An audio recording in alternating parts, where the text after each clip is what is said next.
This is the Campaign Trail, an interactive browser game where you choose a candidate and attempt to win a US presidential election. And this is the new Campaign Trail, a modded version of the original which lets you participate in elections outside of the USA. And in this video, we'll be simulating the 2024 UK general election and attempting to win it as the Conservative Party. Okay, so here's the summary of this election, and of course we have Keir Starmer in opposition and Rishi Sunak as the incumbent Prime Minister. Now, although this scenario was created in March, it does still factor in the Reform Party.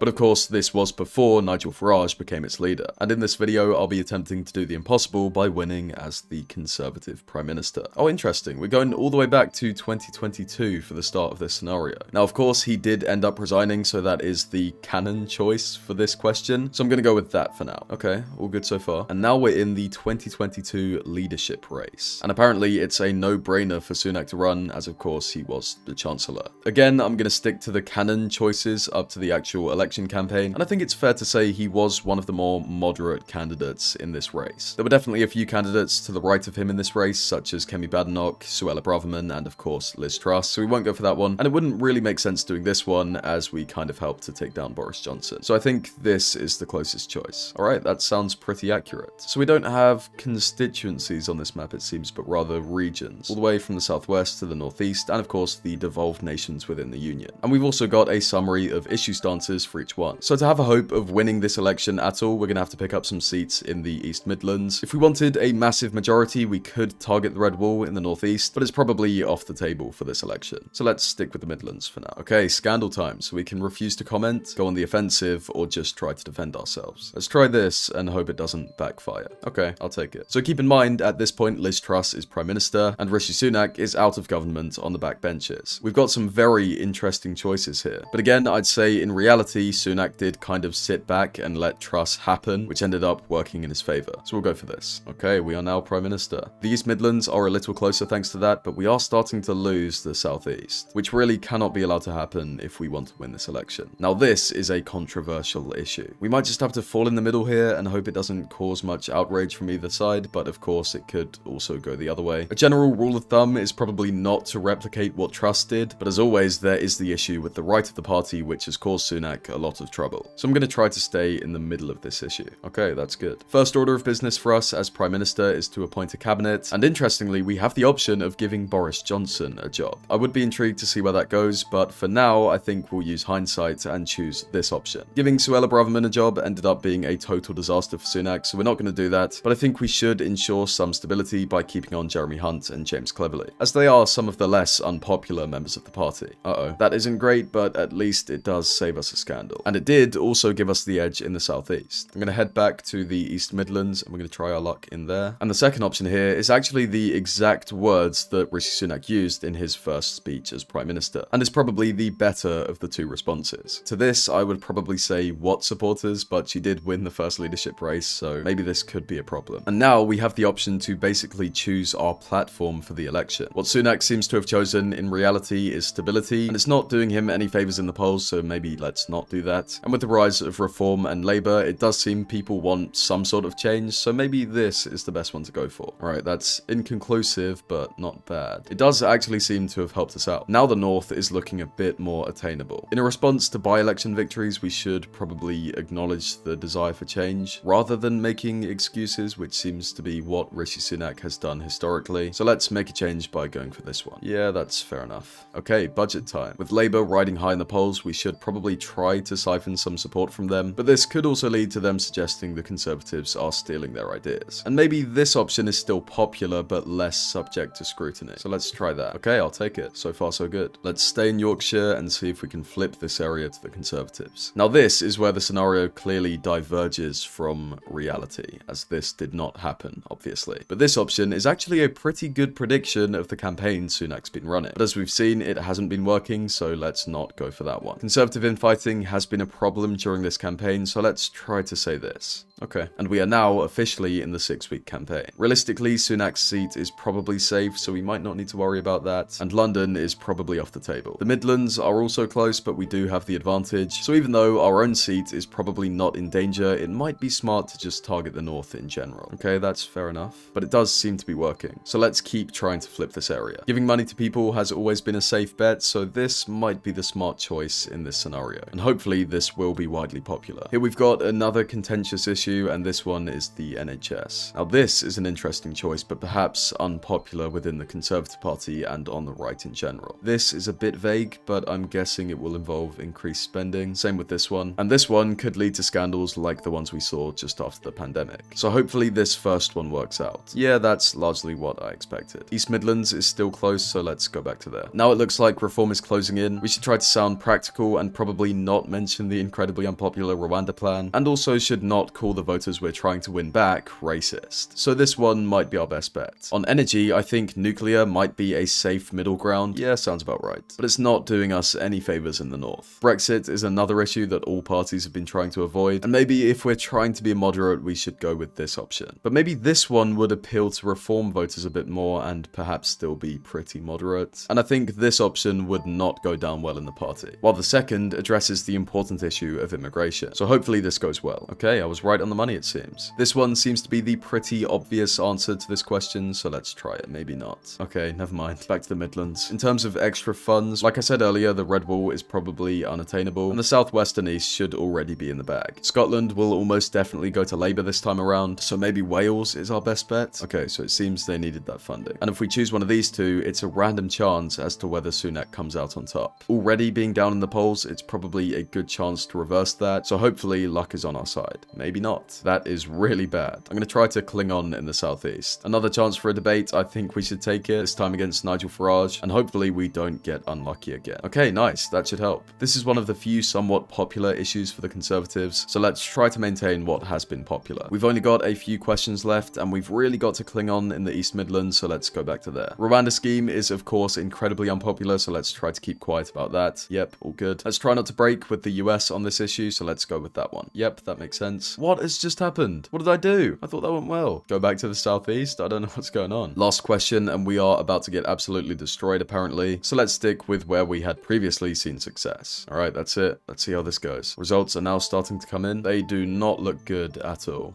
Yep, we've lost. Though 207 seats is probably a good outcome, all things considered. Here's the full graph of results, but I'm guessing these will look very different come July the 4th. As you just saw, unfortunately, I wasn't able to win the election as Rishi Sunak. But if you'd like to see me breeze to victory as Keir Starmer, do let me know if you'd like to see a part 2 in the comment section down below. And make sure to consider subscribing, as well as ringing that notification bell so you don't miss out on any of our 2024 election coverage. Thanks for watching, see you next time.